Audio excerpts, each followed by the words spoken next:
যুগ যুগ ধরে নারী হলো সৃষ্টির উৎস, নারী হলো সকল শক্তির উৎস।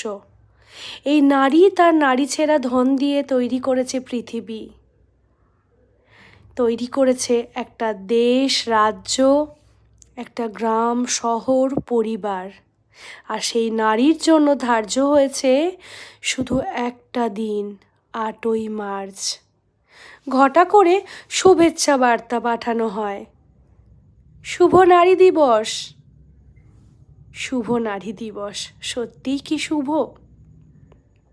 এই 8ই মার্চ নারী দিবসে যেখানে চারিদিকে সভা হয়, যেখানে মাইকে মাইকে চিৎকার করে গর্জন করে নারী সম্মানের গল্প শোনানো হয়, সেই 8ই মার্চেই কত নারী ধর্ষিতা হবে, কত নারী শ্বশুরবাড়ির পণের অত্যাচার সহ্য করতে না পেরে গলায় দড়ি দেবে, আত্মহত্যা করবে।